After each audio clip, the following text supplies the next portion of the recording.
ativar a apresentação da minha área de trabalho. Então, vamos lá. Minha área de trabalho, a princípio, está limpa, não tem nada ali que eu não quero, que eu gostaria de... Preciso muito esconder dos meus alunos. Então, vamos lá. Parece que sim. Aqui. Não, a apresentação é aqui. Toda a janela tem que ser assim, porque se botar só um software, a qualidade cai. Ok. Então, parece tudo correr como planejado, eu vou apresentar. Apareceu aí um pôr do sol, né? Imagino. Sim. Ok, então agora abrir o software que eu utilizo aqui. Ok. Então esse é o software que eu utilizo como quadro negro, né? Como quadro branco, na verdade. Então vamos lá, gente. Pediria para vocês que quando faltarem no máximo 10 minutos, no máximo 8 da noite, se eu ainda estiver falando aqui empolgado, me interrompam e me lembrem de falar sobre a prova. No final da aula, eu vou fazer rápidos comentários sobre a correção da prova e falar como quem tiver interesse, quem achar que quer ver a prova, deve proceder, tá? Vou passar as informações no final da aula, ok? Imagino que todo mundo já viu a nota essa altura do campeonato, né? Aproveito para lembrar, como já tinha comentado com alguns alunos na aula passada, no geral vocês foram bem, mas também, efetivamente, a prova é muito fácil, a gente já conversou sobre isso, né? Um dos problemas que tem desse ensino online é como é que a gente faz com as avaliações. Eu realmente não achei nada que substituísse de forma satisfatória, não que eu estivesse absolutamente satisfeito, eu queria mudar algumas coisas na avaliação que eu fazia em sala, mas você já não estava satisfeito, agora ficou ainda pior. Paciência. Mas a gente tem que ter uma avaliação, não tem que receber uma nota no fim da disciplina. Temos várias avaliações, inclusive. Bom, mas então, só para deixar claro, com sorte vou lembrar de falar isso no final da prova, no final da discussão, no final da aula, depois que terminar de discutir a prova. Se você foi bem, mantenha tente manter o desempenho. Inclusive, a próxima prova vai ser difícil. Não porque eu vou fazer um esforço absurdo para vou ferrar os alunos. Não é isso. É que a matéria vai começar a ficar mais sofisticada.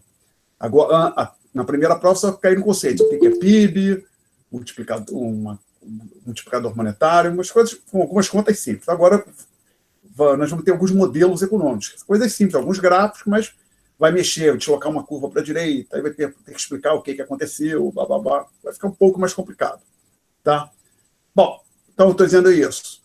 Então é o seguinte, foi muito fácil, a outra vai ser, então eu tirei 10, a outra não preciso estudar tanto para tirar 10, aí talvez não tire a nota, tira lá 4, 3, aí fica com uma nota, estou aqui, azar, não.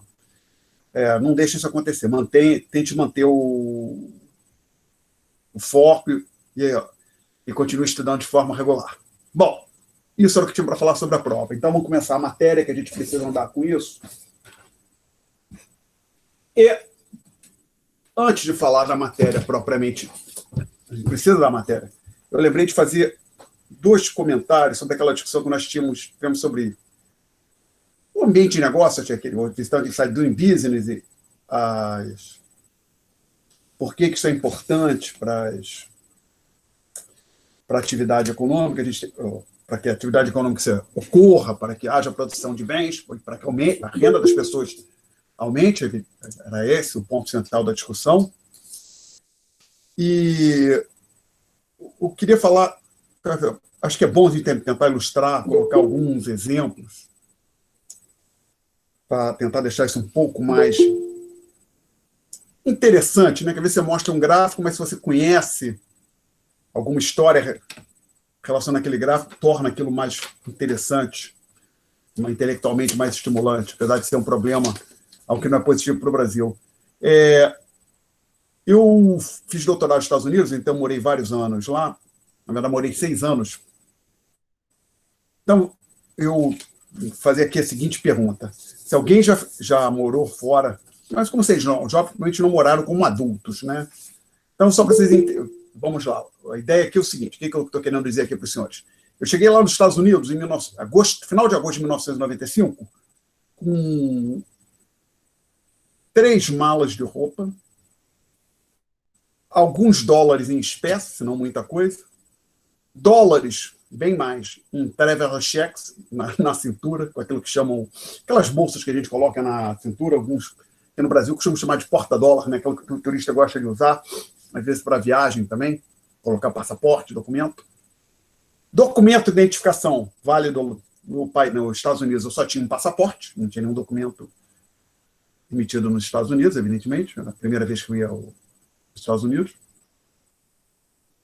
E, além dessas coisas que eu cheguei lá, então, mala de roupas, algum dinheiro em espécie, pouca coisa, alguns dinheiros em traveler cheque de viagem. Cartão de crédito não tinha nenhum, não levei nenhum do Brasil, cheguei lá sem. Conta bancária não tinha, encerrei as que eu tinha no Brasil, cheguei lá, não tinha conta bancária. Eu também tinha despachado aqui no Brasil, antes de sair, por correio, para o endereço da universidade que eu podia mandar, vários livros, em caixas e caixas de livros, que depois, quando eu voltei, mandei de volta, trouxe de volta, né? E outros que eu comprei durante o período que eu estava nos Estados Unidos. Fiquei 6 anos. Nesse período que eu estive lá, eu aluguei 2 apartamentos diferentes, morei num, depois morei em outro. Então, uma das coisas, aluguei apartamento.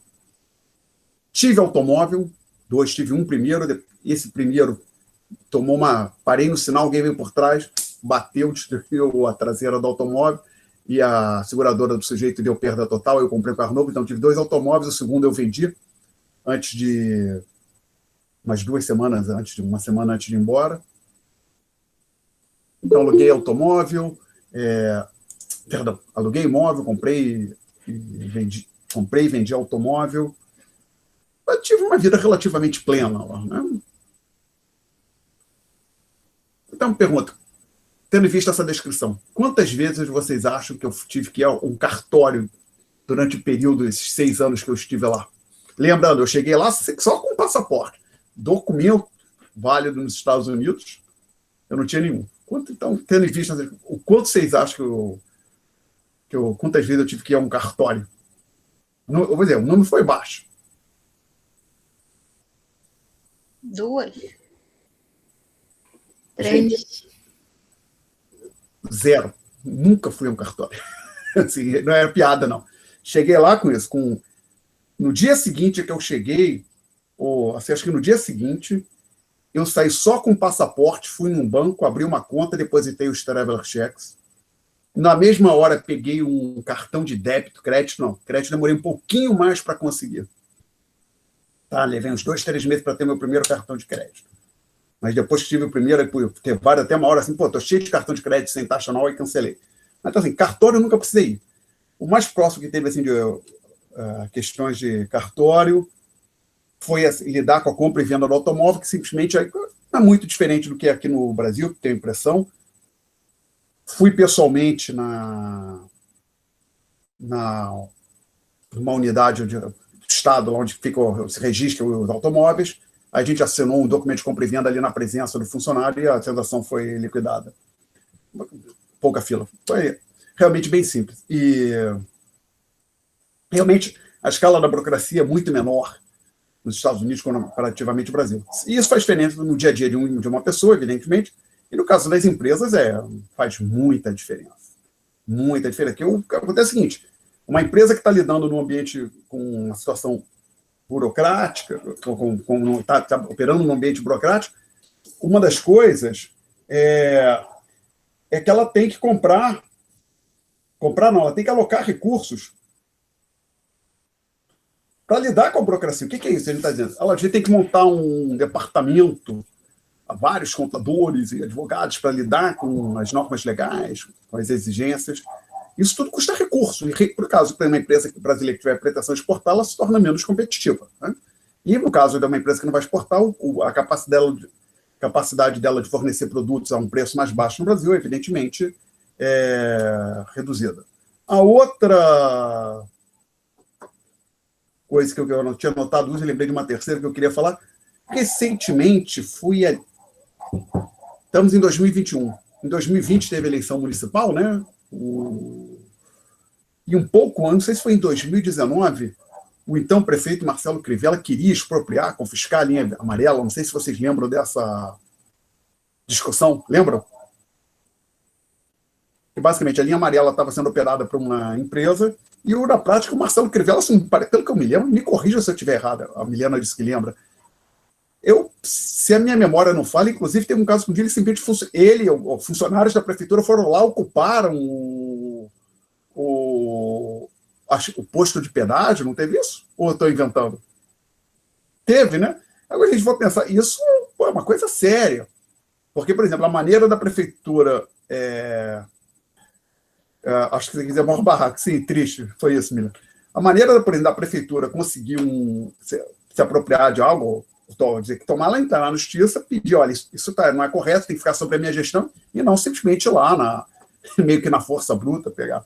Bom, parece uma coisa meio caricata, mas isso, evidentemente, tem efeitos, né? Porque uma das coisas que os investidores vão olhar é se no país onde eles estão alocando recursos, o seu investimento vai ser preservado, você não corre risco de expropriação por parte de governos e coisas do tipo. Então, e aí, eu lembrei isso porque eu convivi com uma pessoa que me relatou o seguinte, que ouviu de uma outra pessoa que há tempo não passava pela linha amarela, que pagou um pedágio de R$ 4,50 e ficou surpresa, porque antes era 7, que agora parece que saiu da prefeitura, voltou para a tal operadora, mas agora o pedágio está quase, antes era R$ 7,50, uma coisa desse, não me lembro exatamente os valores.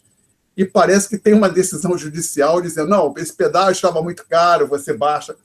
Não vou entrar aqui no mérito se o pedágio está caro ou baixo, né? Mas é uma incerteza muito grande, né? Nesse período, nunca ouvi falar nada similar no período que morei nos Estados Unidos, que eu acompanhava mais o dia a dia lá, e até hoje isso não é muito comum. Não estou dizendo que não acontece, pode acontecer, claro, mas é bem mais comum em países com um arcabouço jurídico mais fraco, né? E a gente paga um preço, tem um custo para a sociedade isso. E uma outra coisa que eu lembrei, era um exemplo que eu deveria ter falado quando a gente estava discutindo essa questão de insegurança, do bom ou do mau funcionamento do sistema jurídico, é o seguinte, supõe-se isso talvez tenha sido um bom momento, que por exemplo, alugar imóvel nos Estados Unidos foi bem simples. Na verdade, agora eu lembrando, a burocracia para alugar um imóvel na cidade de Minneapolis, que eu, como estrangeiro, me defrontei, foi menor do que a burocracia ou as exigências que eu me defrontei sendo brasileiro, me defrontei para abrir uma conta em banco, conta corrente, conta bancária, no Brasil, em 93 ou 94. E, aliás, quando eu voltei para abrir a conta também, que eu não tinha conta nenhuma, assim que eu voltei dos Estados Unidos e abri conta, teve um dia que eu quase briguei lá numa agência bancária com as exigências que estavam fazendo. Aí, se não me lembro, é o seguinte, o camarada chegou, não, você tem que ter uma renda mínima. De quanto é a renda mínima? R$800, está legal.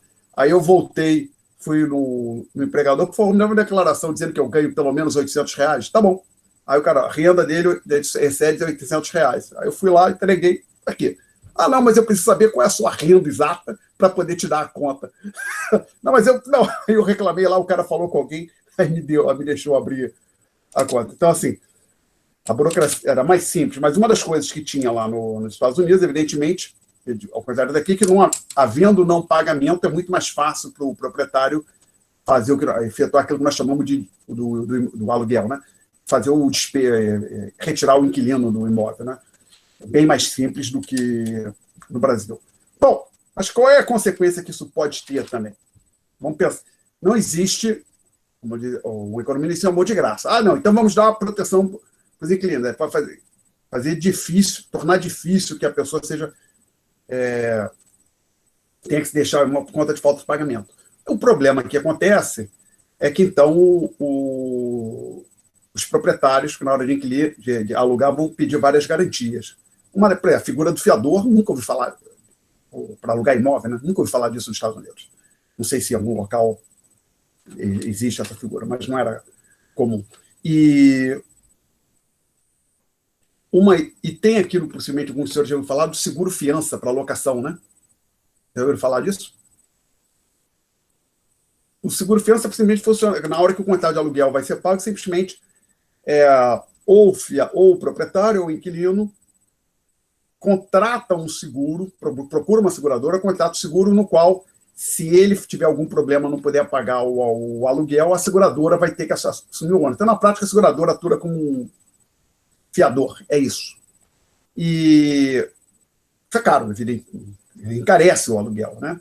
Então, imagine a seguinte situação: supõe que tem uma empresa brasileira, ela vai alugar um estabelecimento, vai alugar uma loja, e ela tem que pagar o seguro-fiança. Ou seja, ela só consegue alugar se pagar o seguro-fiança. É um custo adicional que a empresa brasileira se defronta por conta da insegurança jurídica no país, que não afeta empresas que operam, por exemplo, nos Estados Unidos ou em algum outro país onde não haja a exigência do chamado seguro-fiança. Então, no frigir, resumindo tudo isso, é que essa é a ineficiência do fato do sistema jurídico brasileiro não ser tão sólido quanto de outros países, como Estados Unidos, Reino Unido e outros, tem um impacto sobre a atividade econômica e um impacto no sentido de deixar a sociedade mais pobre. Perguntas, senhores? Bom, não? Então a gente vai começar o tópico 5, que nós tínhamos encerrado o tópico 4, não tínhamos? Ok, eu vi alguns alunos sacudindo a cabeça, fazendo sim. Então vamos começar com o tópico 5. O título: Introdução ao balanço de pagamentos.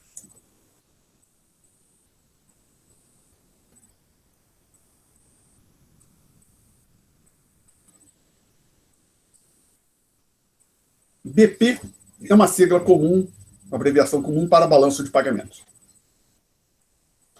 Então, eu começo mencionando no primeiro bullet item que o capítulo 18, MENC é o 18, MENC é o capítulo 18, contém uma versão extremamente simplificada do balanço de pagamentos. Então, o que é esse balanço de pagamentos? É vamos dizer, o demonstrativo contábil no qual se registra as transações entre residentes, pessoas e entidades que residem no Brasil e residentes de outras nações. Tá? Então, antes da gente iniciar o estudo do material do capítulo... Que material em questão? Capítulo 18 do Menkel, né? Desculpe. Do capítulo 18, eu chamei de material, me refiro ao material em questão, mas agora eu acho que não ficou tão claro. Nós vamos tirar uma versão mais detalhada do balanço de pagamento. Então, vamos lá. Balanço de pagamentos, a gente vai depois definir com mais cuidado, mas, vamos dizer, é o demonstrativo contábil no qual a gente registra as transações entre brasileiros e empresas, entidades brasileiras e pessoas e entidades estrangeiras.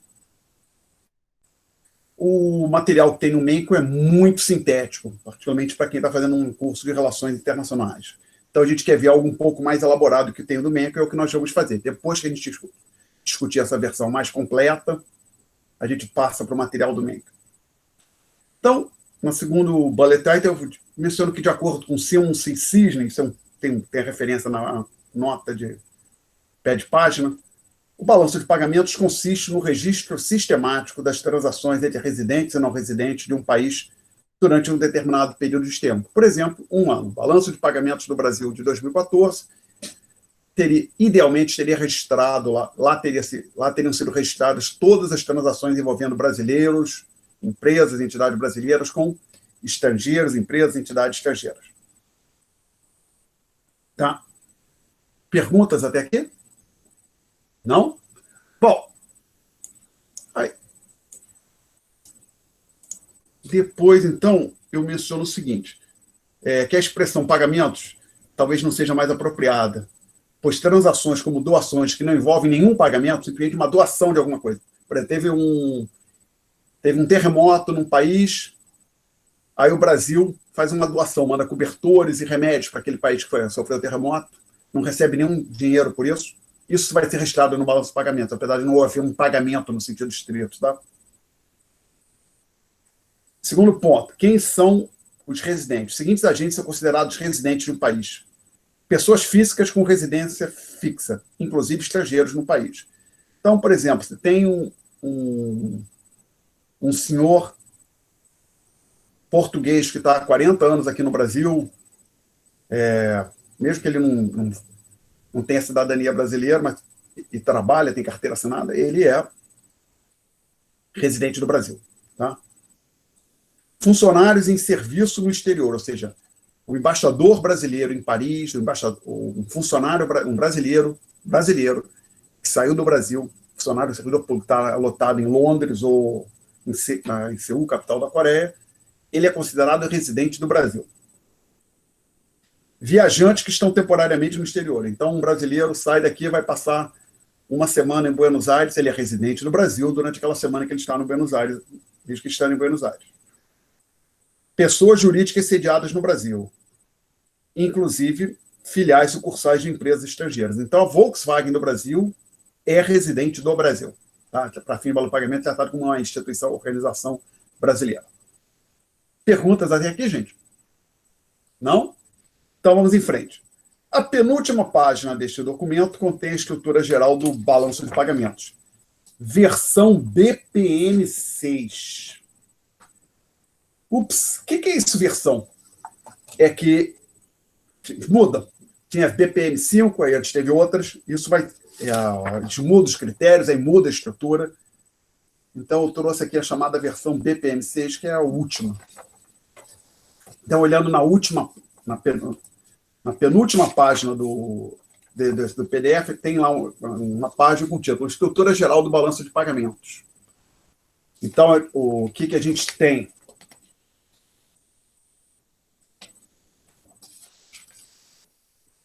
Conta corrente.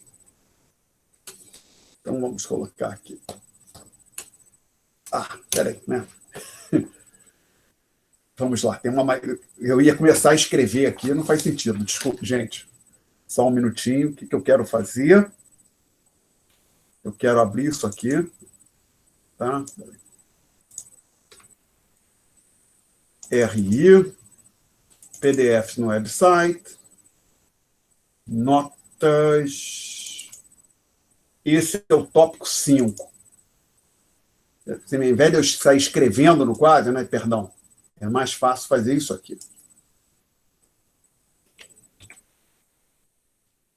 Eu vou... Deixa eu ver como é que isso aqui fica. Print screen. Aí eu abro aqui. Colar. E aí fazia sentido nenhum escrever. Vamos ver se isso aqui vai ficar do jeito que eu aprecio. Razoável. Parece que sim.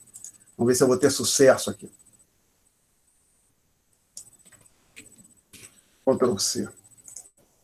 Agora dá um editar, colar. Ok. E aqui eu vou arquivo salvar. Quero salvar na área de trabalho, balanço de pagamentos, BP. Pronto. Deixa eu salvar. Então, o conteúdo, pela parte do conteúdo da página que eu mencionei, aparece, imagino que esteja aparecendo para os senhores, né? Então, gente, vamos tentar dissecar. Primeiro, a gente ter uma ideia geral dessa estrutura que está sendo apresentada, tentar entender o que tem em cada parte, o que quer dizer esse bem serviço, balanço comercial, esses itens aqui. Aí depois, então, digamos assim, vamos tentar ter uma visão geral, mesmo que não seja perfeita, ter uma ideia geral. E aí nós vamos fazer alguns exercícios, vamos fazer alguns lançamentos hipotéticos. Por exemplo, um americano veio fazer turismo no Brasil e jantou num restaurante. Como é que a gente registra isso no balanço de pagamentos? Essa é a ideia, tá? Então, vamos lá. Primeira coisa, a gente tem a parte chamada conta corrente, que vamos dizer assim, envolve chamados gastos correntes. E ali dentro, o gasto corrente seria um gasto que não seria de capital. Mas, por exemplo, quando a gente fala gasto corrente do governo, são gastos do governo que não são com investimento. Então, por exemplo, um gasto que o governo brasileiro faz para criar uma rodovia nova ou com a manutenção de uma rodovia existente, isso não é gasto corrente. Gasto corrente é pagar salário de servidor público, pagar conta de luz, comprar papel, isso é gasto corrente. Mas eu prefiro pensar aqui da seguinte maneira. A gente tem vamos lá, a gente tem 1, 2, 3, 4 grandes divisões. Erros e omissões, eu vou pedir, ao menos por enquanto, para a gente ignorar. Isso aparece aqui como um resíduo. é um resíduo. A gente vai ver depois que, se você sair somando todos os itens, aqui tem 10, aqui tem 40, se somasse tudo, lá embaixo ia ter que dar zero. O problema é que, quando isso é feito na prática, não dá zero. Então, eu estou dizendo que a soma de 40, o saldo de erros e omissões vai ser menos 40. Ah, mas por que não dá zero, professor? Porque, na prática, é impossível fazer a apuração perfeita. Por exemplo, um americano está fazendo turismo antes da pandemia, ou agora durante a pandemia, vamos tirar a pandemia da discussão para deixar isso mais concreto. Tinha um americano passando umas 2 semanas em Copacabana, aí ele sai, um dia ele desce, sai do hotel e almoça num restaurante e paga em espécie isso, $1. Ou até com reais, que ele já teria convertido, paga com reais, uma nota de R$50, pega lá um troco, digamos que seja R$10, R$15. Essa transação deveria ser registrada no balanço de pagamentos. Mas, se for pensar, provavelmente não vai ser. Né? Como é que o Banco Central do Brasil, que está incumbido de apurar o balanço de pagamentos, vai saber que um americano almoçou num restaurante e pagou em espécie? Né? Então, o fato é que, se a apuração fosse perfeita, fosse possível registrar tudo, o item erros e omissões seria desnecessário. Então, ele aparece ali justamente por conta que alguma coisa não é apurada, então você coloca esse item no fim, justamente por conta que continue conforme até os pressupostos teóricos impõem, que a soma de tudo dê zero. A gente vai ver isso mais à frente. Esse item aqui, conta capital, a única coisa que eu conheço, que eu vejo que entra aqui até hoje, é perdão de dívida externa. Então, por exemplo, tem um país, o Brasil já fez, o Brasil já perdoou dívida externa de alguns países da África. Isso seria feito no registro nesse tal conta capital. Mas, tirando esse caso de perdão de dívida, o que você tem aqui nessa conta financeira a gente pensa, for olhar, chamado investimento ativo. Por exemplo, um brasileiro compra ações da Microsoft na Bolsa de Nova York, isso deveria ser registrado aqui. Um europeu compra ações do Banco do Brasil, isso deveria ser registrado aqui também. Uma empresa brasileira pega dinheiro emprestado no exterior, deveria ser registrado aqui na conta financeira.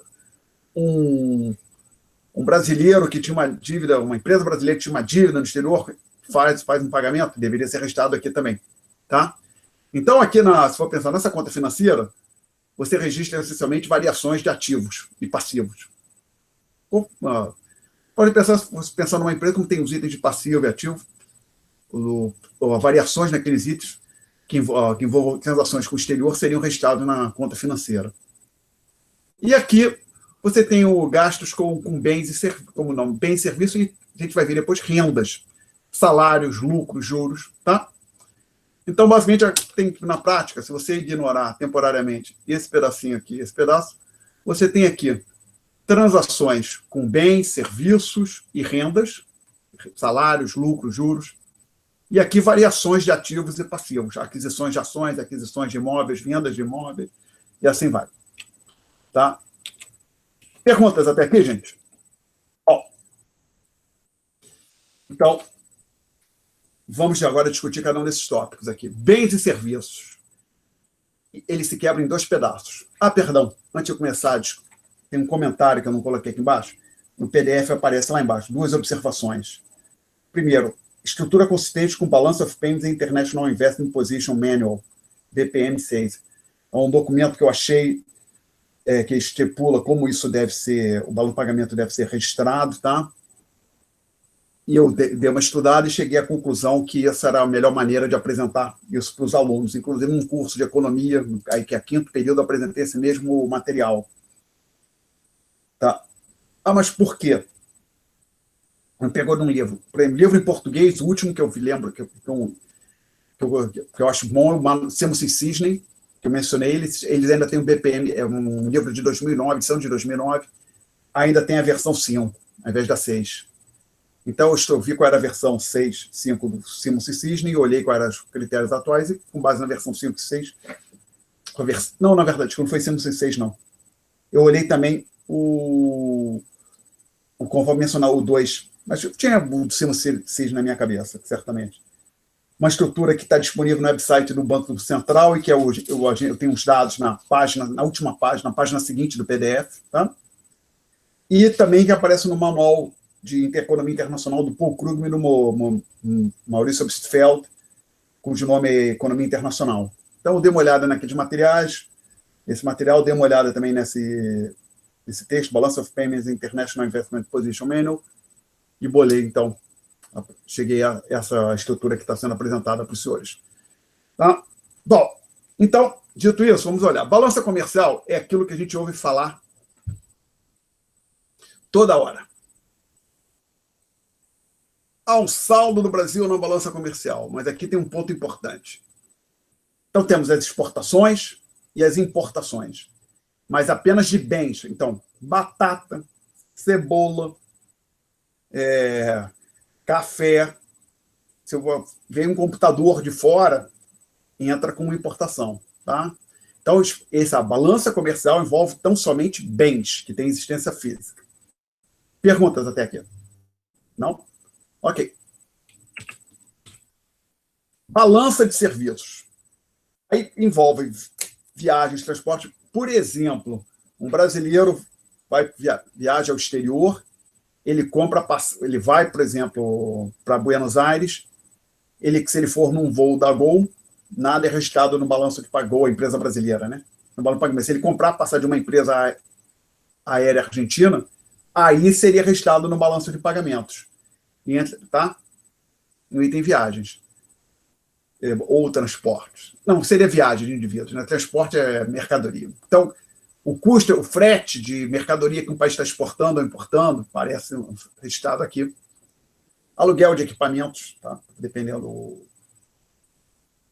Que, por exemplo, se tem uma empresa brasileira que aluga equipamentos de uma empresa estrangeira, isso vai ser registrado ali. E demais serviços serão registrados ali. Inclusive, por exemplo, aquele exemplo que eu falei de um americano almoçando em Copacabana, no meu modo de ver, deveria ser registrado na balança de serviços. Só para deixar claro que exportação e importação envolve entrada e saída do bem de um país indo para outro. Então, se um americano, por exemplo, se a gente pega um batata e sai do Brasil para os Estados Unidos ou vice-versa, isso entra na balança comercial. Mas se um americano, ele almoça num restaurante aqui no Brasil, é uma transação, um americano, residente dos Estados Unidos, com um restaurante brasileiro, registra no balanço de pagamentos, o meu modo de ver seria na balança de serviços. Um serviço que o restaurante prestou para o americano. Tá? Perguntas até aqui? Nesse item de rendas primárias, a gente coloca remuneração de empregados, por exemplo, salário, itens como juros, lucros e dividendos. Então, por exemplo, aqui não está escrito, mas aluguel entraria aqui. Tá? Aluguel entraria aqui.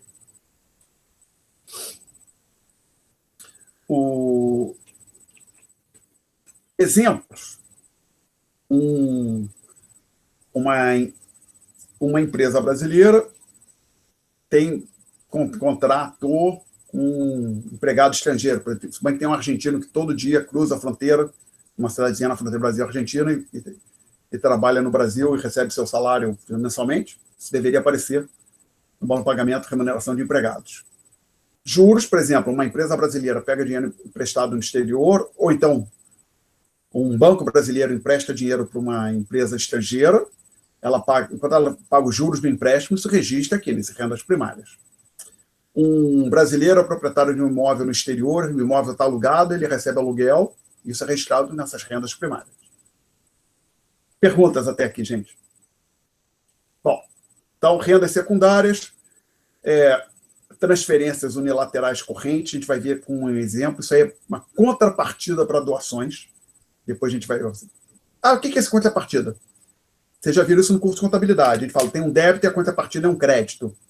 Ou um débito, não é isso? É a mesma coisa. O balanço de pagamentos é comportado com a mesma lógica. Partidas dobradas. Tá? Então, só para a gente pensar, caso, por exemplo, depois eu acho que vai ter um exemplo desse, mas já podemos falar aqui. Digamos que teve, como eu falei, um terremoto num país qualquer, o Brasil faz doações, manda, por exemplo, 100 sacos de arroz. você lançaria um valor, imputa um valor para esse saco de arroz. Esse aqui, que o balanço de pagamentos é apurado em dólares. Você lançaria aqui mais X em exportação, ok? E tem que ter uma contrapartida a contrapartida é que no sinal oposto. Teria que ter uma contrapartida de menos X. Ela é feita aqui, nesse transferências do bar, né? Unilaterais correntes. Ok? Perguntas? Não? Outras rendas, se ocorrer não ocorre nenhuma, pode ser que crie outro tipo de remuneração, aí registra aqui nessas rendas secundárias. Perguntas até aqui? Bom, aí eu menciono depois que no final da página 1, a soma com sinal invertido, então a soma disto com isto aqui, e depois você inverte o sinal, é aquilo que nós tínhamos chamado de renda líquida enviada ao exterior no primeiro tópico desta disciplina, quando a gente falou de apuração de PIB, PNB, renda, lembra? Tinha uma ideia que era, lembra, inclusive era assim, PNB é igual a PIB menos renda líquida enviada ao exterior. Estamos falando, justamente a soma desses dois itens aqui com o sinal invertido. Perguntas? Então, vamos continuar avançando. A gente vai passar para a página 2.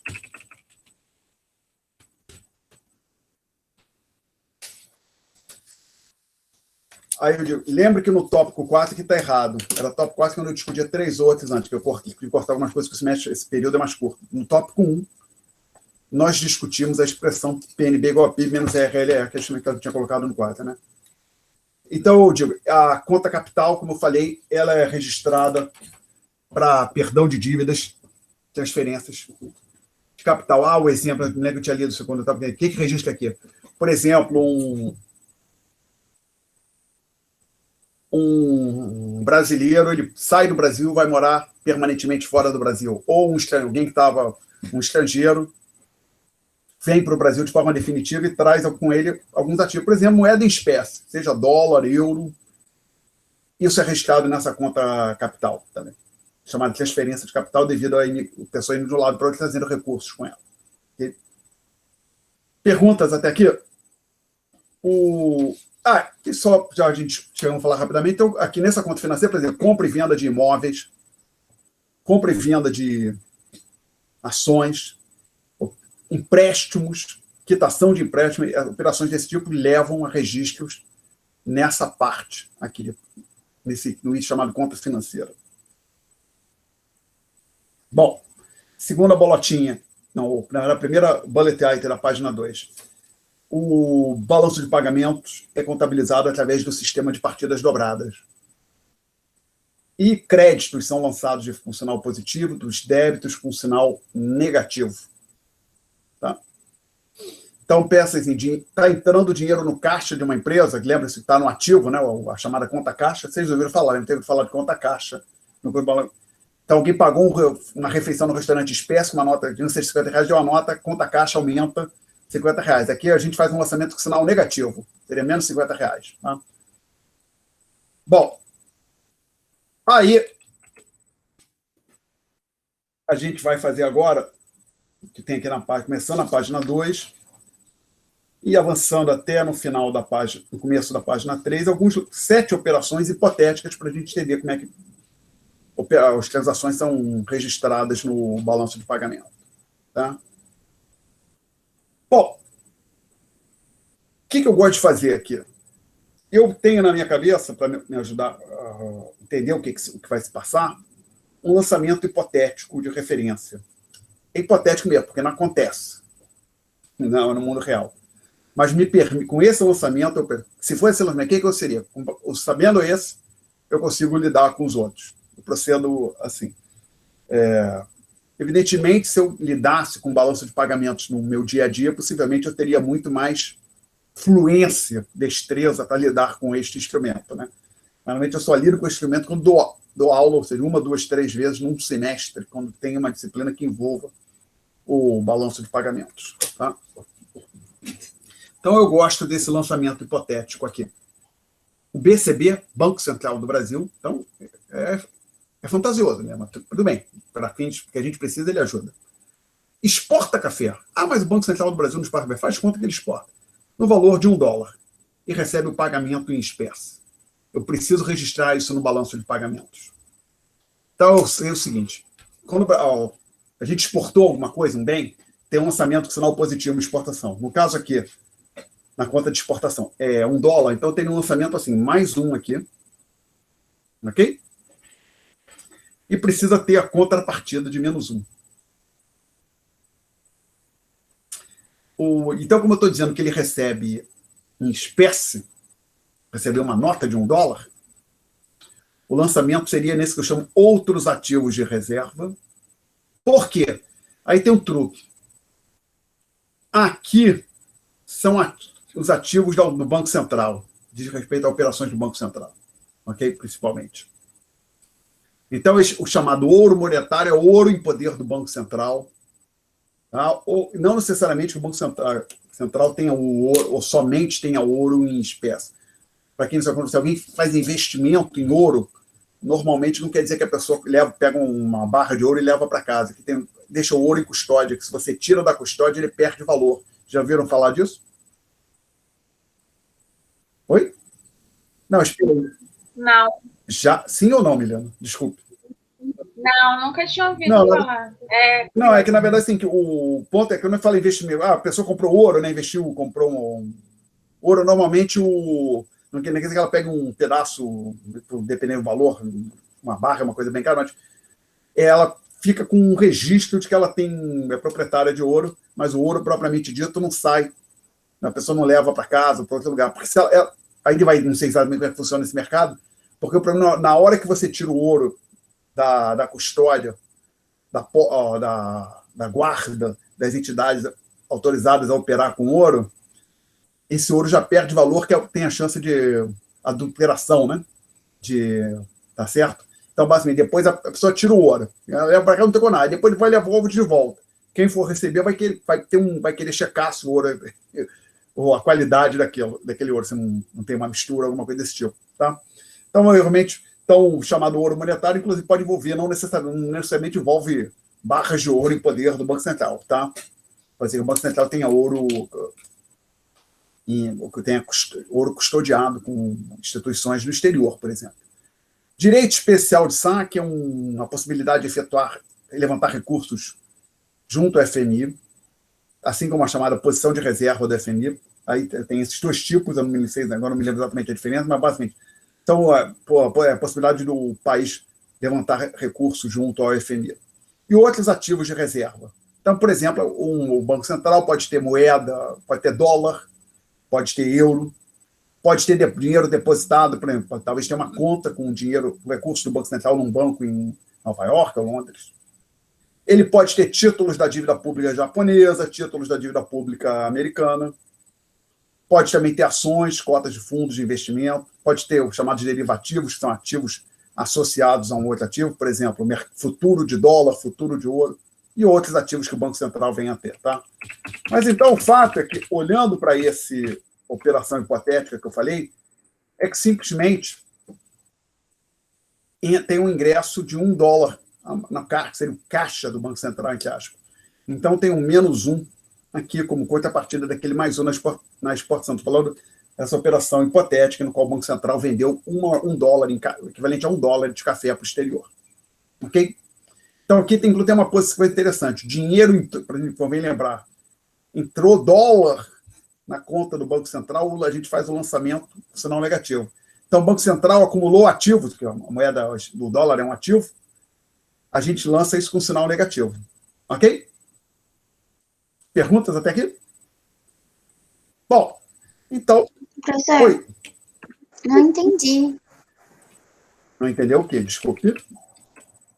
essa parte de se o Banco Brasileiro receber $1, a gente vai lançar isso de forma negativa. Sim, vamos lá.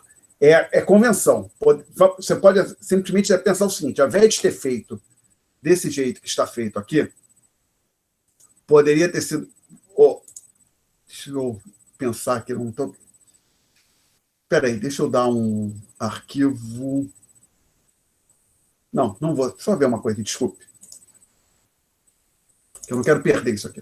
Tá, tenho ele salvo aqui, bonitinho. Então, vou fazer assim, espera aí. Não salvar. Tem muita coisa aberta, estou ficando perdido. Vou fechar esse aqui, não salvar. Não. É só uma convenção.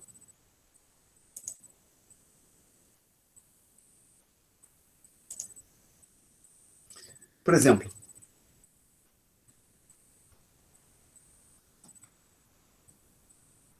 um balanço patrimonial de uma empresa qualquer. Aqui eu teria os itens do ativo, aí digamos que somou tudo aqui 100. Aqui incluindo o patrimônio líquido, tá legal? A gente sabe que tem que somar 100. Concorda? Uhum.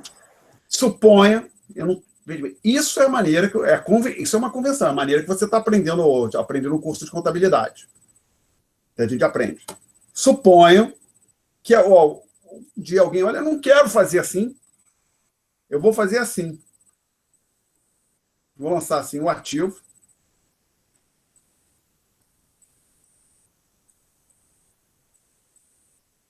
E aqui eu vou lançar o passivo com sinal de menos. Sinal invertido. Quanto é que vai dar aqui embaixo? Menos 100. Ok? A ideia aqui, então, é essa. Então, vamos lá. Agora, esse ponto aqui está claro para você, Rebeca? Sim, mas então eu acho que só não entendi para onde vai o positivo, então. Calma. Vamos chegar lá. Então, agora voltando para aquele que nós tínhamos discutido, o que eu falei é o seguinte, e aí é uma questão de convenção. Isso aqui tudo, por exemplo, a gente poderia, aquilo que é lançado com o que eu falei, o débito vai ter um sinal positivo, o crédito um sinal negativo. Poderia ter feito o balanço de pagamentos, colocando de um lado os débitos, do outro lado os créditos. Tá? E aí, se aqui somasse 100, aqui também somaria 100, concorda? Mas não é assim que é feito. Na prática, mistura tudo, fica um embaixo do outro, e aí lança o débito com sinal positivo, o crédito... Desculpe. Lança o crédito com sinal positivo e o débito com sinal negativo, ok? Então, vamos... Ops, não é isso que eu queria. Perdão. Então, é o seguinte, Rebeca. Quando entra dinheiro no caixa de um restaurante, se a gente está registrando... Isso um débito, né, que está acontecendo, porque ele vendeu uma refeição, entraram R$50 no caixa, mais 50 na conta caixa. Se a gente está registrando o débito com sinal negativo, a gente registraria menos 50, concorda? Uhum. Então, é isso que está acontecendo aqui. A ideia é assim, essa operação hipotética, por convenção, não tinha que ser assim, mas foi a convenção adotada, e é isso que nós vamos ter que estudar com as convenções utilizadas, tá? Que são utilizadas pelo pessoal que apurou o pessoal que define os critérios para apuração dos balanços de pagamento. Cada país tem o seu balanço de pagamento. Quando um item é exportado, você lança com sinal positivo. Por exemplo, o Brasil exportou soja no valor de $5 bilhões, tem um lançamento na conta de exportações $5 bilhões, com sinal positivo. Tem que ter uma contrapartida de menos $5 bilhões em algum lugar. Então, nessa operação que eu falei, hipotética, é o seguinte: o Banco Central exportou café, mais R$1 na conta exportação, mais $1, tá? É o chamado crédito, aqui. Está me acompanhando, Rebeca? Bom, o crédito é menos 1. O menos 1 é devido ao ingresso de $1 no caixa lá do Banco Central. Então, o menos 1 vem daqui, aparece aqui. Menos 1 aqui. Tá certo? Ah, mas o menos mas eu não gosto do menos, eu queria que fosse mais aqui. Não é assim a convenção. A convenção, esse é o menos, tá? E a gente vai ter que viver com essa convenção. Você pode, certamente, o balanço, você poderia mudar isso e lançar isso aqui com mais 1 e esse aqui com menos 1. Só teria que mudar a interpretação usual, tá? Mas poderia ser feito assim. Mas nós vamos discutir da maneira que é registrado. Teria a sua dúvida, Rebeca? Sim, obrigada. Quem mais quer fazer perguntas? Então, a gente discutiu a operação hipotética. Então, agora a gente vai fazer outros lançamentos um pouquinho mais sofisticados. Então, vamos lá. Um brasileiro exporta café no valor de R$ 100 e recebe como pagamento um cheque de um banco norte-americano. Então, ele exportou o café e no momento que ele tem na mão o pagamento é um cheque de R$ 100, não, desculpe, são $100, desculpe. Então, pelo que a gente discutiu antes, mais 100 aqui.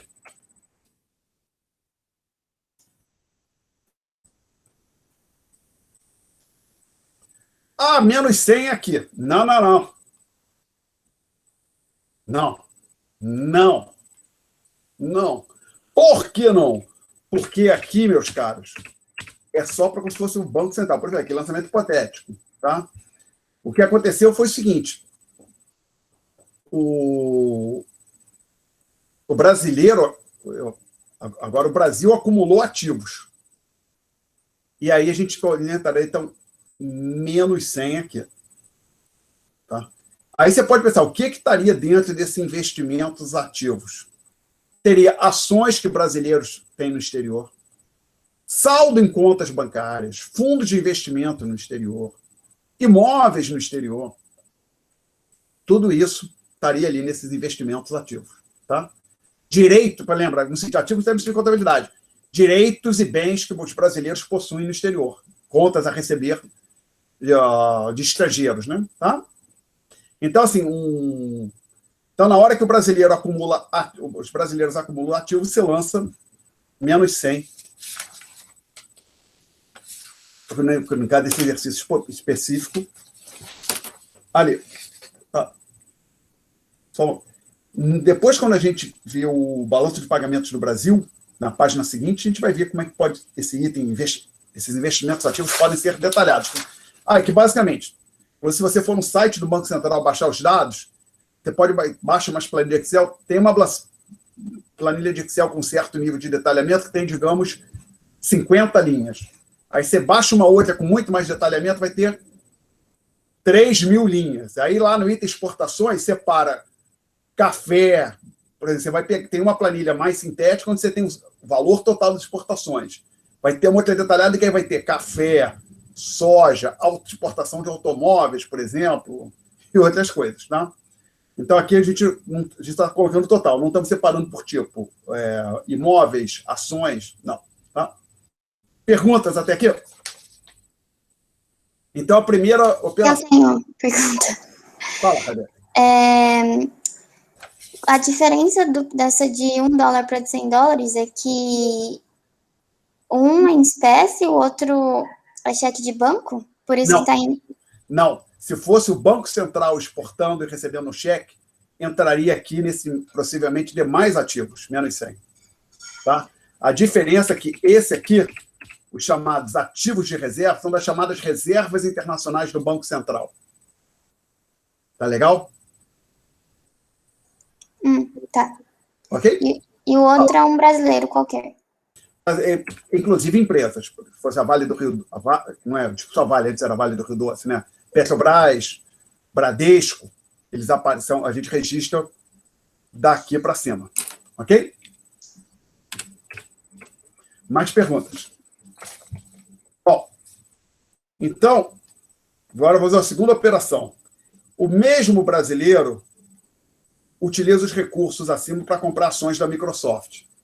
Então, ele tem aquele lá, um cheque de $100 ou um direito junto a um banco no valor de $100, ele nem converte, ele passa isso para um agente, um operador, às vezes ele tem conta no mesmo banco no qual o cheque foi emitido, e, por favor, utilize esse dinheiro para comprar ações de uma empresa, por exemplo, a Microsoft, na Bolsa de Nova York. Então, o que acontece? Vou tentar colocar as operações com cores, tá? Não sei se vai me incentivar, vamos tentar. Desculpa, agora eu quero só tirar o círculo aqui. Na hora que ele se desfaz do cheque, a gente tem que reverter o lançamento do cheque. Então, é mais 100 aqui, tá legal? Então, esse mais 100 é que ele se desfez daquele cheque. Quando ele recebeu o cheque, a gente lançou menos 100, ele se desfaz do cheque, a gente lança mais 100. Alguma pergunta até aqui? E agora tem o menos 100, a contrapartida, que também é aqui, que é a aquisição das ações. Se a gente tivesse quebrado esse item investimentos ativos em, por exemplo, moeda em espécie, saldo em conta corrente, o que mais? Ações, títulos de renda fixa, títulos de dívida pública, aí a gente colocaria por exemplo, um lançamento, o mais 100 aqui, por exemplo, se ele estivesse sendo na conta corrente, menos 100 em ações. Só que a gente não detalhou esse ponto, então a registro que a gente faz é desse jeito que aqui está. Perguntas até aqui? Bom, então a gente continua avançando.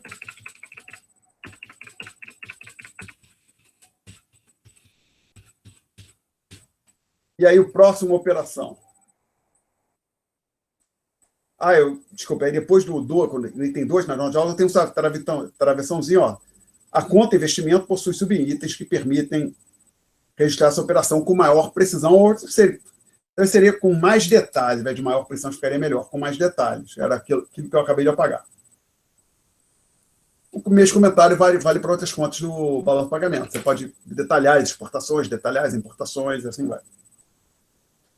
Operação 3.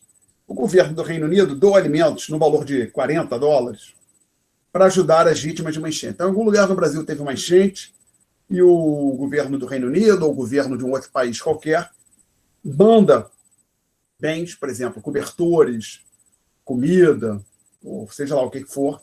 No caso, eu coloquei alimentos, perdão, manda arroz, feijão, no valor, trigo, de 40 para ajudar essas pessoas que foram afetadas pela enchente. Então, o que vai acontecer? Vai haver a entrada física de bens no Brasil. Estão entrando bens que vieram do exterior no Brasil, a gente lança isso nas importações. E as importações são lançadas com o sinal oposto das importações. Então, a gente lança menos 40. A contrapartida dessa operação específica é mais 40 aqui. Perguntas? Então, essas transferências unilaterais estão ali justamente elas funcionam como contrapartida para doações. Tá? E se o Brasil tivesse doado R$70 para um outro país? Se o Brasil tivesse doado R$70 para um outro país, a gente teria, então, aqui mais 70 em exportação, que seriam bens saindo, e menos 70 aqui na mesma linha, transferências unilaterais correntes. Tá? Dúvidas? Não? Então a gente segue para a próxima operação, que acho que é de número 4. Sim. O Banco Central do Brasil obtém empréstimos de $500 junto ao FMI. Então, por um motivo qualquer, não vou discutir aqui, o Banco Central procura o FMI, por favor, FMI me empresta dinheiro. Em 2002, o Brasil pediu dinheiro emprestado ao FMI, por exemplo, já pediu em outros momentos, mas em 2002, com certeza, eu me lembro que perguntou dinheiro junto ao FMI. Então, vamos lembrar. Quando o Banco Central recebia dólares, estava acumulando ativos, a gente lançava o sinal negativo. Aqui ele está na direção oposta, está se endividando. Seria como se ele estivesse perdendo ativos ou aumentando seus passivos. Então, lançamento, a gente tem que ter um lançamento, um sinal de mais 500. Tá?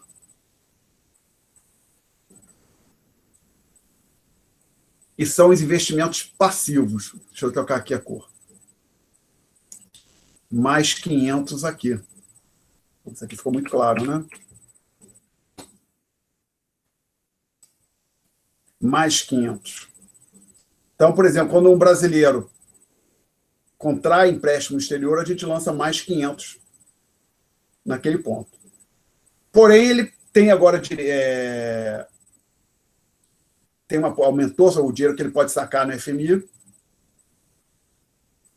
Então, nesse item aqui, posição de reserva, ele tem direito a um saque adicional de 500. Então, ele não entrou o dinheiro em caixa. Se amanhã ele tirar o dinheiro daqui, tirar tudo daqui e converter em espécie, por exemplo, que ele não vai fazer, mas se for que fizesse, seria mais 500 aqui, com menos 500 aqui em moedas e depósitos. Tá?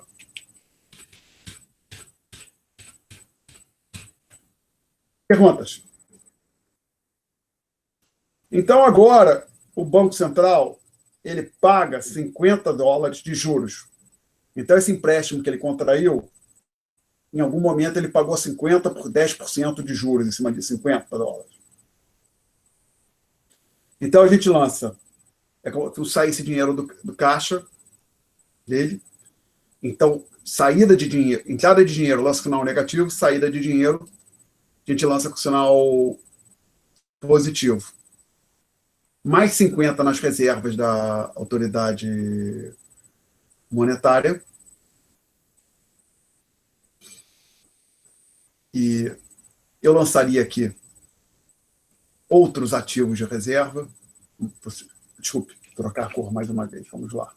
Quais são as opções que a gente já tem aqui? Agora vai ter que voltar para o azul, eu acho. Não tem tantas aqui. O outro cinza é muito clarinho. Ah, não, tem cinza mais escuro. Aqui acho que ainda dá. Vamos ver. Aqui eu lançaria mais 50, que é a saída de recursos aqui dessa parte de mais ativos. E juros. Juros pagos para o exterior, menos 50. Então, seria daqui, ó, juros.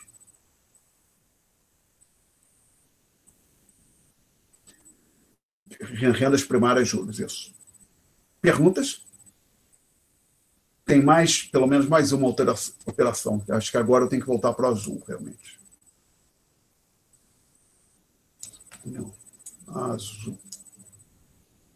Operação 7, um francês compra 80 dólares de empresas brasileiras negociadas na Bolsa de São Paulo. O pagamento é efetuado através de uma transferência bancária intermediada pelo Bradesco. Então, você pode interpretar de uma maneira simples. É como se alguém, um francês, entregasse 80 dólares, na verdade, entregasse em euros uma quantia equivalente a 80 dólares, por exemplo. Suponha que tivesse uma agência do Bradesco em Paris. Chega lá na internet do Bradesco, toma aqui o equivalente a 80 dólares, de 70, 65 euros, não sei exatamente a taxa de câmbio, e, por favor, use esse dinheiro para comprar ações de uma empresa brasileira. Tá? O Bradesco se torna proprietário daqueles dólares, né? Ou euros, que era equivalente a 80 dólares. A gente tem o Bradesco se transformando em proprietário, ou seja, crescendo seus ativos, um lançamento de menos 80 em investimentos ativos. O Bradesco acumulou ativos, inclusive de bem a vírus no exterior, no caso moeda estrangeira, e a contrapartida é o mais 80 aqui no investimentos passivos, porque agora tem um estrangeiro que está acumulando ativos no Brasil. Basicamente, ele é dono de um pedaço de uma empresa brasileira. Quando alguém tem ações, é como ele é dono de uma fração da empresa. Perguntas até aqui. Virando a página, mencionar essa operação poderia ser decomposta em duas. Poderia complicar isso. Poderia dizer, olha, primeiro, o francês troca euros por reais com o Bradesco, poderia imaginar assim. Aí teria um lançamento da... Você pode pensar o seguinte, que aqui eu estou dizendo, olha, ele trouxe os euros, entregou para o Bradesco e virou dono das ações. Eu poderia quebrar isso assim. Primeiro, vamos dizer o seguinte, é como se o francês entregasse euros para o Bradesco, e o Bradesco entrega reais para o francês, e o francês recebe os reais, aí o Bradesco agora toma esses reais de volta e vai lá no Brasil e compra ações para mim. Poderia ser feito assim, aí daria um lançamento mais detalhado, mas porque a gente está discutindo, acho que o que nós fizemos aqui está de bom tamanho. Alguma pergunta até aqui? Aí, como eu já mencionei, que lembra, para cada lançamento com sinal positivo, tem um lançamento com sinal negativo com o mesmo valor absoluto, né? Mais 100, menos 100, menos 40, mais 40, menos 50, mais 50, mais 100, menos 100 aqui, menos 80, mais 80, 500, menos 500. Se você somasse tudo, você ia ter um saldo zero aqui no fim. Tá? Então é a mesma coisa. Se você pegar o ativo, pegar o balão de uma empresa, deixar o ativo do jeito que está, inverter o sinal das contas de passivo da empresa, e aí soma tudo e dá quanto? Dá zero. Então, Aqui é a mesma coisa. Teria que dar necessariamente zero. Então, a conta erros e omissões existe justamente devido a esse fato, porque muitas vezes algumas operações não são capturadas, ou a informação é incompleta. O que você quer dizer com isso, com operação incompleta, Alexandre? Por exemplo, uma das coisas que todo governo, há séculos, tenta fazer, é relativamente cuidadoso para fazer, é o quê? Cobrar imposto, né? Cobrança de imposto, normalmente, os governos são cuidadosos. E comércio exterior é possivelmente se não a primeira, uma das primeiras maneiras que os governos acharam para registrar, para fonte de renda, operações para taxar. Então, quando há uma importação, a Receita Federal, um bem chega aqui no Brasil, a Receita Federal fica sabendo disso, porque ela vai taxar, e ela faz o registro, deveria fazer, né? O registro da importação. Então, basicamente, chegou lá, entrou um bem, a Receita diz, não, isso aqui vale $50, registra aquilo lá com uma importação de $50, e na prática pode pensar assim, a Receita depois passa a informação da importação em questão para o Banco Central. Tá? Mas vocês vejam o seguinte, por exemplo, livros, você pode comprar livro na Amazon americana e não vai pagar imposto, você só paga o transporte, né? Imposto não é cobrado, o livro está isento de importação. Posso estar errado, mas imagino que a preocupação do governo brasileiro em acompanhar o ingresso de livros é bem menor do que acompanhar o ingresso de iPhones ou Galaxy, aparelhos do tipo Galaxy, ou que diabo seja, porque ele não cobra imposto sobre os livros, né? Mas ainda assim, se for pensar, no caso do livro, ele ainda passa chega a carga aqui no Brasil, né?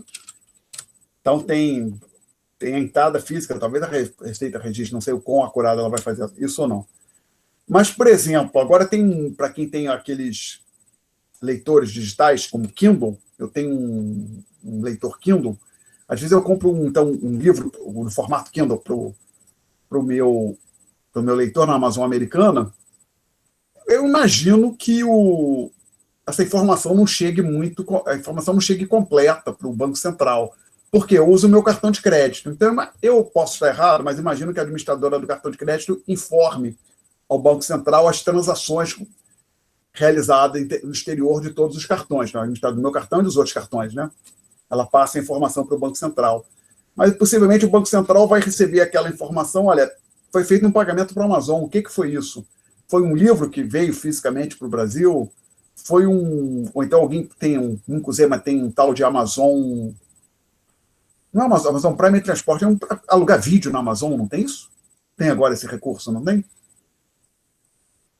Então possivelmente, qual foi? Comprou um livro, não sei, não está claro para mim o quão completa chega a informação, por exemplo, do Banco Central. Então, o fato é que, se a gente pensa a complexidade que é isso, por essa provisão toda, é natural que algumas informações estejam incompletas, então que, na verdade, em algum momento, o Banco Central fica sabendo que houve, por exemplo, uma exportação, ele lança aqui mais 50, mas ele não sabe onde é que tem o menos 50, e surge uma diferença.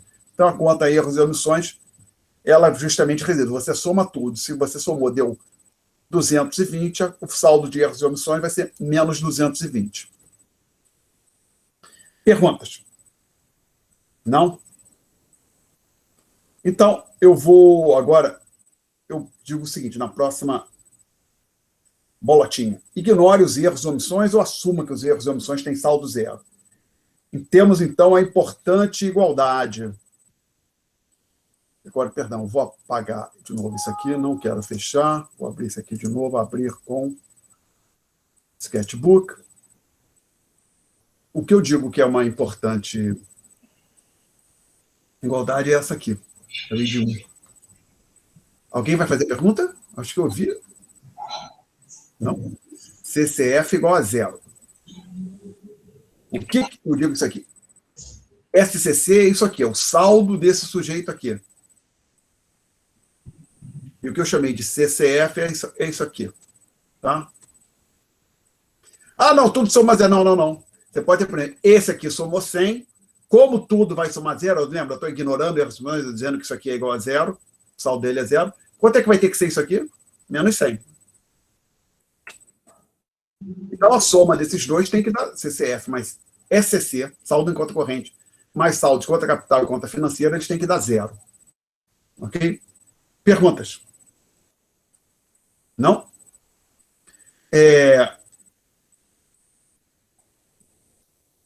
Aí a gente pega... Aí depois digo, mas você ignorou o erro emissor. Não, poderia simplesmente colocar aqui SCC mais CCF mais EO, que seriam erros e omissões, igual a zero. Os erros e omissões vamos simplesmente ignorar, vamos facilitar a nossa vida aqui um pouco. Bom, então, dada a expressão 1, a gente tem esta outra expressão aqui. Que o saldo em conta corrente, com sinal invertido, é igual a esse total aqui. Hã? Aí eu chamo a atenção o seguinte, depois que eu coloco essa igualdade. Como CCF corresponde ao ingresso líquido? A gente vai destrinchar essa frase, tá? Como CCF corresponde ao ingresso líquido de saída, de investimentos estrangeiros, podemos então concluir que o saldo em conta corrente com sinal invertido corresponde à poupança externa recebida pelo país. Inclusive, no tópico 1, a gente tinha falado, olha, o saldo em conta corrente com sinal invertido é igual à poupança externa. Temos falado isso. Enfatizei. E isso apareceu aqui de novo, e agora vamos discutir isso novamente, com detalhes, essa passagem aqui.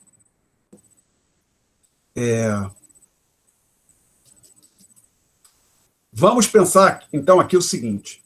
Por exemplo, eu apaguei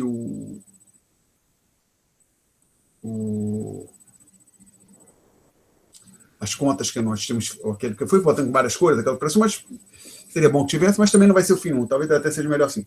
Vamos para a gente entender o que está acontecendo. Vamos supor que o Banco Central não participou, não teve nenhuma operação num dado ano, por exemplo, 2020, que impactasse o balanço de pagamentos. O Banco Central cruzou os braços, não tem nada que o Banco Central fez. Vamos deixar pensar esses derivativos aqui, zerá-los também, por simplicidade.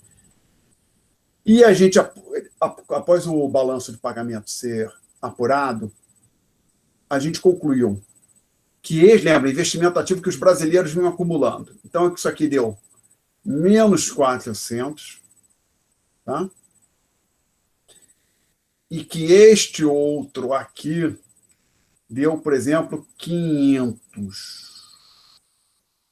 Então, lembra, menos 400, pode até deixar isso bem simples. Supõe que assim, olha, menos 400, os brasileiros só compraram 400 dólares em ações no exterior. Aí o saldo é menos 400. Porém, algum estrangeiro comprou o equivalente, um imóvel no valor de 500 dólares, ou 500 mil dólares, que seja, tá? Então, o investimento total de estrangeiros no Brasil foi da ordem de 500. E o saldo da conta financeira, com esses números que eu estou colocando aqui, seria o quê? Seria 100, pois 100 é igual a 500 menos 400, tá legal? Então, se for olhar, o que é esse 100, esse saldo de 100 está dizendo para a gente? É o excesso dos investimentos, dados os investimentos que o Brasil recebeu dos estrangeiros, a gente tem o excesso, que é o 100, sobre os investimentos que os brasileiros realizaram no exterior, tá claro? Então, agora você pensa aqui o seguinte, a gente pode pensar nessa passagem aqui da seguinte forma, esses investimentos que os estrangeiros estão realizando, eles nos ajudam a financiar, inclusive, a acumulação de capital, o investimento no sentido daquela parte do PIB. Quando a gente fala lá, PIB é igual a C mais I mais G mais X menos M, então a palavra investimento que aparece associada a essa variável aqui era investimento e ampliação de maquinário, novas rodovias, novos prédios, tá? Então, o saldo da conta CCF, ela nos dá o quanto os estrangeiros investiram no Brasil líquido dos investimentos que os brasileiros realizaram no exterior. Evidentemente, se o CCF fosse negativo, por exemplo, CCF igual a menos 200, teria uma situação, os brasileiros investiram 1.000 no exterior e os estrangeiros investiram 800 no Brasil, daria um saldo de menos 200, né? Porque o investimento no Brasil no exterior seria menos 1.000, mais 800, menos 200. Ok? Então, agora, dito isso, olhando para essa igualdade, vamos lá. Os números que nós temos aqui, este sujeito foi igual a 100. E o SCC é igual a, então, a menos 100, tá certo? E agora, então, o SCC é igual a menos 100, e, de novo, se você inverter o sinal do SCC, você volta para o CCE, conforme a igualdade que ali está. 100. Então, como o saldo em conta corrente com sinal invertido é igual ao saldo do CCF, o saldo do CCF é aquilo que os estrangeiros investem no Brasil em excesso aos investimentos dos brasileiros no exterior, o saldo em conta corrente com sinal invertido também é igual à poupança externa que o Brasil recebe. Então, e agora eu vou tentar deixar esse ponto claro, tentar deixar isso claro. Por exemplo, quando a gente coloca num gráfico simples, o modelo que os senhores estudaram, no outro curso, demanda, oferta, mercado de um bem qualquer, por exemplo, mercado de trigo. Aí o P asterisco é o preço de equilíbrio, o Q asterisco é a quantidade de equilíbrio. Olhando para esse gráfico, a gente não diz que demanda é igual a oferta. Não, a gente tem uma curva de demanda, que é uma curva decrescente, tem uma curva de oferta, que é uma curva crescente, e a interação dos agentes no mercado faz com que, em equilíbrio, a quantidade demandada seja igual à quantidade ofertada, ambas iguais aqui asterisco. Tá ok aqui para todo mundo? Ok? Então, assim, uma coisa é o conceito de saldo em conta corrente, outra coisa é o conceito de poupança externa. Mas na hora que você apura o balanço de pagamento, vai acabar acontecendo o seguinte: o saldo em conta corrente com sinal invertido vai ter que ser igual à poupança externa, apesar de serem ideias distintas, tá legal? Conceitos distintos. Assim como função de oferta é uma coisa, função de demanda é outra, em equilíbrio você tem uma igualdade entre quantidade demandada e ofertada, tá? Então aqui também, o saldo em conta corrente é uma ideia, conta corrente é uma coisa, o saldo em conta corrente então é um conceito, o saldo da conta capital financeira é outro conceito, mas devido à estrutura do que o balanço de pagamentos é construído, eles têm que respeitar essa regra aqui, que é a mesma coisa que esta outra aqui. Então, consequentemente, você pode olhar apenas para a conta corrente para saber qual é a poupança externa. Pega o saldo em conta corrente, inverte o sinal e tirar a poupança externa. Perguntas? Não? Só para confirmar, o investimento de ativo são os investimentos que a gente faz no exterior, investimento passivo é o que fazem no Brasil. Os estrangeiros fazem no Brasil, isso mesmo. Então, é assim, até a ideia, essas duas palavras aqui estão vindo como se fosse de um balanço patrimonial. Aqui você bota o ativo e o... Seria em cima, né? Desculpe. O ativo e o passivo. Ativos são bens e direitos a receber. Passivos, obrigações. Então, aqui, o investimento ativo são bens e direitos que os brasileiros estrangeiros, ou no exterior que os brasileiros adquiriram, não necessariamente estão fisicamente lá. Então, por exemplo, um brasileiro compra um imóvel em Miami, isso é um investimento ativo. Mas, às vezes, o brasileiro pode comprar um título de dívida, a dívida do tesouro japonês, e até, se existisse fisicamente, trazer para o Brasil o título, se existisse, tá? Mas não precisa pensar dessa forma. Então, a ideia é essa. Então, você pode pensar assim o seguinte: você criaria uma entidade fictícia chamada Brasil. Aí você apuraria o balanço patrimonial do Brasil. Esse investimento ativo seria o crescimento, a variação do ativo das contas de ativo do Brasil. Enquanto esse item seria a variação das contas de passivo dessa entidade fictícia chamada Brasil. Tá legal? Eu respondi a contento, Rebeca? Sim, obrigada. Mais perguntas, gente? Então,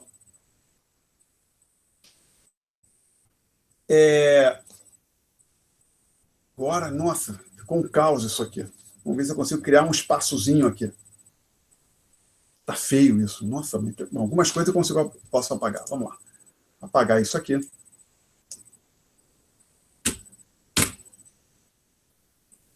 Não, acho que eu prefiro estar muito feio. Vou fechar tudo. Salvar? Não. Aí eu trago de novo este senhor aqui. Abrir com o senhor Sketchbook. Abre.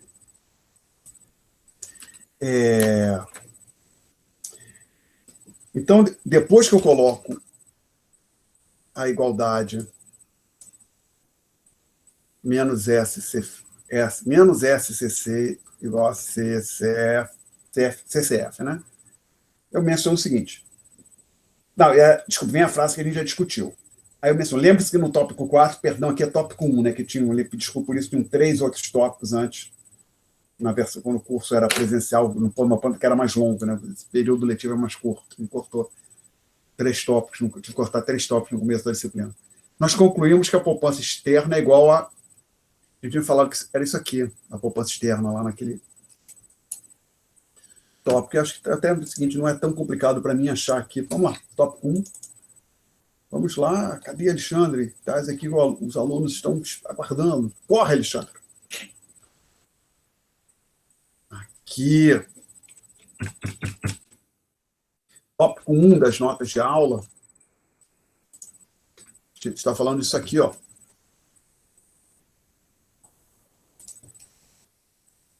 Eu tinha dito, ó, poupança externa, é isso aqui, ó.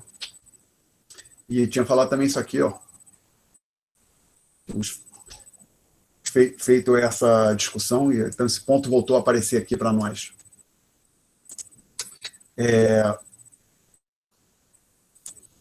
Vamos ver se eu consigo deixar os dois aqui.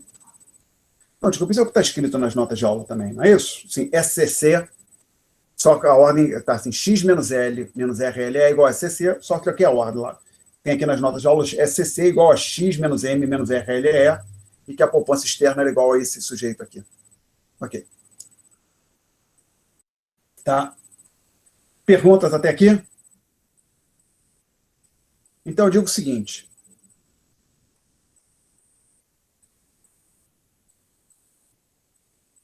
A última página deste documento contém algumas estatísticas referentes ao balanço de pagamentos do Brasil para o período 2011 e 2018.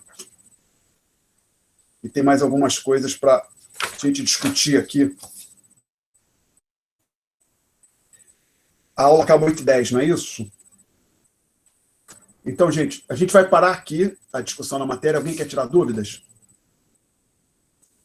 Então, acho que não precisa, mas é melhor sobrar um pouco de tempo do que faltar. Teve pelo menos um aluno que me mandou um e-mail sobre a nota na prova, então eu pedi para aguardar a discussão. Vamos fazer a discussão que eu disse que nós íamos fazer no final da aula, tá? Esses 15 minutos finais, eu acredito que 15 minutos seja suficiente. Alguém quer fazer alguma pergunta sobre a matéria? Eu imagino, alguém aí ainda não sabe a sua nota na prova? Não, acho que todo mundo sabe, né? Ok. Bom. Então, desculpa, opa, bati. Não, o que eu fiz? Não, o que eu fiz aqui? Uma coisa, bati no. Espero que não tenha bagunçado ali. Eu quero apagar aqui. Isso aqui vem para cá, então vamos falar da prova, gente. Então, como eu tinha falado no começo da aula, eu peço, vamos lá, inclusive espero que vocês acreditem em mim, até onde eu sei, eu não menti para vocês, eu não minto para os alunos, né? Se eu falei alguma coisa errada, eu não tive a intenção, foi um engano, mas então eu vou deixar bem claro, lembre, assim, as notas foram boas, mas também, como eu já comentei, a prova foi muito fácil, não gosto do jeito que está, mas infelizmente eu não arrumei um bom substituto para o sistema de avaliação presencial que nós tínhamos antes da pandemia. Não que eu queria mudar a minha avaliação presencial, já tinha decidido que ia mudar. Mas então, agora não vejo outra maneira de fazer. Então, aquele esquema lá, uma questão, o aluno escolhe 20 minutos, não quero fazer prova de 1h30, 2 horas, 1h40, né? Primeiro, por quê? Porque primeiro que eu tomo tempo de aula, o semestre já está curto, né? E a outra coisa que, assim, eu peço, tenho orientação para os alunos não se consultarem. Se você ficar dando muito tempo também, acho que não é uma boa ideia. Aumenta, abre, facilita. Então, a prova tem que deixar o tempo apertado também para não dificultar alguém ter ideia ruim de se comunicar com o colega. Tem vários fatores, infelizmente, que eu tenho que levar em consideração. Então, por que isso é importante? Como eu falei, a matéria agora vai ficar um pouco mais sofisticada. Então, a próxima prova vai ser mais difícil que a primeira prova. Não que eu vou fazer um esforço grande para... Não, é que simplesmente eu pegar o que caiu nas listas, como foi na outra, na penúltima, tinha uma questão quase que idêntica, só mudava os números a uma das listas, né? A questão de PIB. É mesmo que eu fazendo algo similar, vai ser naturalmente mais difícil. Bom, então, dito isso, como é que foi feita a correção? Cada aluno tinha que fazer uma questão, e como era uma questão, a nota da questão era de alguma coisa na escala 0 a 10. Então, as possíveis notas, gente, 10, eram essas aqui. Sumiu o 7, sim, sumiu o 5, sumiu o 3. Então, vamos lá. Essas eram possíveis notas que alguém podia ter numa questão e na prova. Você vai ver que, se for olhar, se tiver uma nota 7 ou uma nota 5 lá, é que eu me enganei. Não era para ter. Então, como é isso? Por exemplo, 10, perfeito. Perfeito. Tem um pequeno erro, a penalidade menor é 1. Ou, dependendo do erro um pouco maior, é 2. Aí, basicamente, nessa faixa aqui, eu tenho que atribuir o crédito parcial de acordo com a minha avaliação do quão ruim ou quão boa ficou aquela resposta que eu, no meu modo de ver, que não está completo. Tá? Aqui também estaria nessa faixa, né? Aí o 0. 0, por exemplo, você tinha 2 questões. Você fez a questão 1, você ficou com 0 na questão 2. Todo mundo ficou com 0 na questão que não fez, tá? Ok? E 1. Não fez quase... Começo do começo. Acho que ninguém tirou 1. Não. Todo mundo fez um pouco mais do que isso. 2, um pouco, muito pouco também. 4, teve um erro sério. 6 também teve um erro sério, mas não tão sério quanto. Então, basicamente, então, o critério para alocação do crédito parcial tem que decidir, vou decidir na medida que os erros vão aparecendo. Eu corrijo as provas por questão, inclusive. Bom, e tento, na medida possível, ser homogêneo na aplicação do crédito parcial. Quando eu corrijo a prova, eu marco a penalidade. Por exemplo, então, quando eu corrijo a prova do aluno Alexandre, lá na questão 1 dele, quando eu corrigi, eu botei aqui menos 2. Ele tem algum erro aqui, tirei menos 2. Aqui eu tirei 2.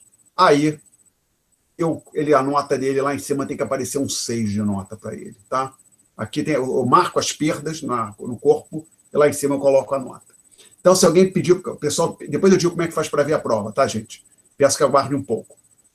O pessoal que pediu para ver a prova, a primeira coisa que vai querer olhar, conferir é isso. Se não acontecer, por exemplo, suponha que eu tenha colocado assim, menos 2, e na prova do Alexandre a nota é 4. Eu errei, evidentemente, tá legal?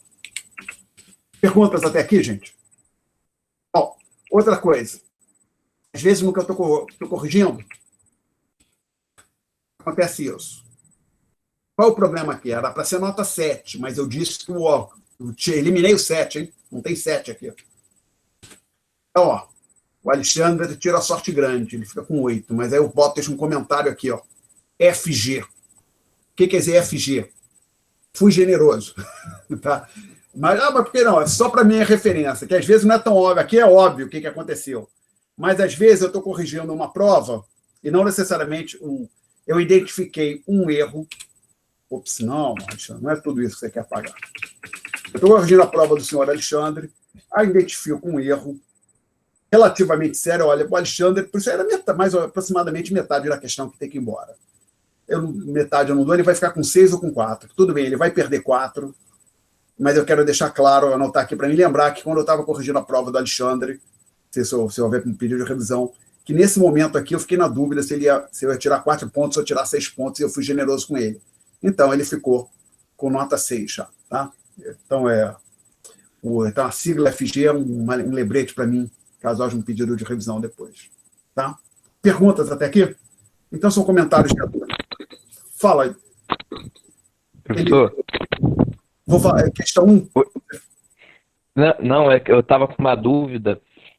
Por exemplo, no dia do... Eu até mandei e-mail, né? Do dia do gabarito, deu tudo igual, né? Aí eu pensei que fosse 10, só que o 9, eu acho que foi por causa daquela questão de eu ter aproximado, né? Porque eu circulei... Eu circulei o aproximado, mas eu tinha colocado o decimal antes, aí eu não sei. Vai 99% de certeza que foi isso, ele dizia, eu não lembro de cabeça. Peço que aguarde um pouco, tá legal? Mas você vai poder pedir para ver a prova, tá? Eu já te, basicamente, quando eu terminar a discussão, vou dizer, quem quiser ver a prova vai me mandar um e-mail. Mas a gente fala sobre isso mais à frente. Que, por enquanto, eu estou falando aqui de forma geral, mas agora eu vou falar das questões específicas. Então, especificamente sobre as questões da prova, gente, na questão 2, eu não tenho muito o que dizer. Quero até a questão mais fácil, mas eu acho que só 10 alunos, acho que 49 alunos fizeram a prova, 10 fizeram a questão 2. Desses 10 que fizeram a questão 2, 9 tiraram 10, um aluno tirou 6. Então, e eu não tenho muitos comentários sobre a questão 2. Tem um gabarito também no website, né? Tá? Inclusive, meu modo de ver são respostas completas. Agora, sobre a questão 1, que vai entrar já no que o colega, o Eliseu, já levantou. Vamos lá. Sim, uso de decimais. Quem botou resposta inteira perdeu 1 ponto. Tá? Não. Mas você não disse que tinha que usar decimal, mas também não disse que podia usar inteira. Aí vocês optaram aí pela maneira menos precisa, inclusive. Pode olhar na lista de exercício, quando o número não era inteiro, eu colocava pelo menos uma decimal, talvez mais. Tá? Então, esse é o primeiro comentário. Então, acho que foi o erro mais comum, se não falha ali. Agora, um outro pequeno ponto. Professor? Oi. Eu achei que não ia ter problema, porque eu coloquei do lado, né? Mas aí eu circulei no aproximado, mas eu deixei os dois. Na dúvida, eu falei, eu vou deixar os dois. Então, você faz o seguinte, Eliseu, mas só para... Eu vou falar, você vai poder pedir sua prova. Já digo aqui para ninguém perde nota por pedir revisão, tá? Se você quiser, você pode me pedir para olhar a sua prova, tá legal? Aliás, se olhar a correção, né? Que a prova você deve ter ainda, imagino, né? Ou se você não guardou o papel, para você ter... Sim, tá aqui. Foi só isso, eu pensei, caramba. Eu pensei que, sei lá, eu falei, não, vou deixar na dúvida, vou deixar os dois. Aí acho que eu até sublinhei os dois. A resposta em aberto. Tá, vamos aguardar um pouco, Eliseu, tá? Então, outra coisa que eu queria chamar a atenção, eu vi aqui as respostas um pouco mais, no meu modo de ver, bem mais longas do que o necessário. Não tinham muitas, mas algumas. Gente, eu gosto que a pessoa responda o que eu estou pedindo. Agora, isso vai variar muito do professor, né? Não sei. Tem gente que pede, por exemplo, se fosse tentar falar alguma coisa aqui que todos nós dominamos, né? Por exemplo, é feita uma pergunta sobre a proclamação da República, se fosse um curso de história. Aí pode ser que talvez um professor fique feliz se o aluno conseguir conectar aquilo com a descoberta do Brasil em 1500, tá? Não, as minhas perguntas são objetivas. Agora, exatamente o que você qual é a melhor maneira? O que entra? O que eu posso descartar? O que eu tenho que discutir? O que eu não preciso discutir? Não tem uma resposta precisa para isso, gente, infelizmente. Basicamente, você tem que frequentar a aula, ver o que aquele professor pensa, ver as listas de exercício. Então, por exemplo, nessa questão aqui, alguns alunos colocaram o PIB, a definição de PIB.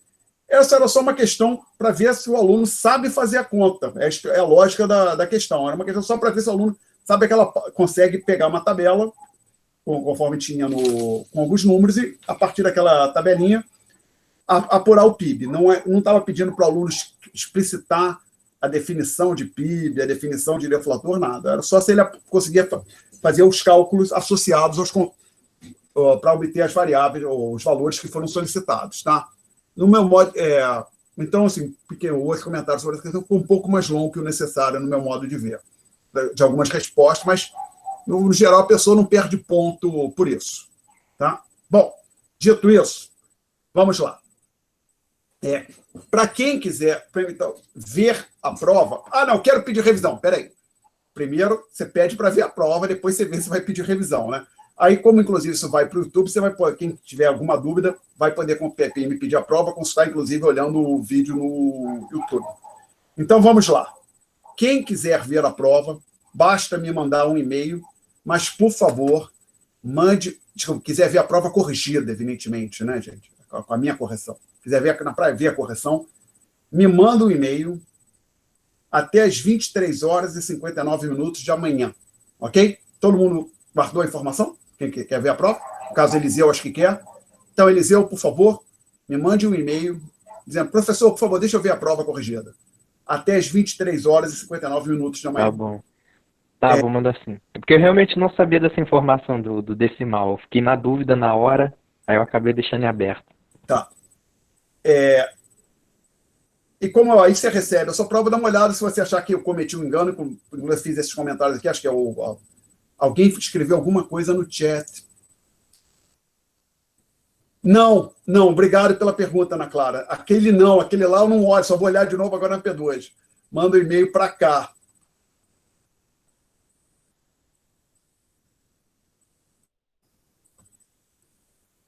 Para o meu e-mail pessoal, tá? alexbecunha.com. ensino@alexbecunha.com, tem lá, é o que tem lá no meu website. Ok? Obrigado pela pergunta, Ana Clara. Boa pergunta. Aquele e-mail, não manda para o e-mail para o qual você mandou a prova, porque lá eu só abro de novo agora quando chegar a época da P2, tá? Muito obrigado pela pergunta. Como eu disse, já mencionei, quem pedir revisão de prova não perde nota, mas, por favor, não use isso para pedir por pedir. Peço a gentileza de quem pedir para ver a prova, comparar sua revisão olhar para a correção, ver se tem algum problema, ou que fugiu, não apliquei os critérios que eu apresentei aqui, ou se surgiu uma outra dúvida, então fica à vontade para pedir revisão. Eu pedir revisão pode ser, olha, professor, será que houve um erro de conta meu? Professor, acho que houve um erro de conta. Por favor, pode verificar se a nota é essa mesmo? Isso é suficiente. Ou então, não, professor, como eu usei decimal aqui, mas não usei ali, eu tinha feito a conta completa aqui. Aí me avisa, eu vou olhar, tá? Mas então, acho que é isso, gente. E lembrando, a P2, pela fato da matéria, vai ficar mais complicada, mais sofisticada agora, vai ser mais difícil. Então, continue estudando. E quem não foi bem, tenta melhorar, que lembra, a pior nota, né, é descartada. Então, se a pessoa conseguir bem na P2 e na prova substitutiva, uma eventual nota baixa. Houve alguns alunos que, infelizmente, não foram bem nesta primeira prova, se torna irrelevante. E lembrando, sempre, gente, bom, desculpa o que eu tinha a dizer. Vou interromper a gravação. Aqui, né? Vou parar a gravação, então, estamos quase que encerrando.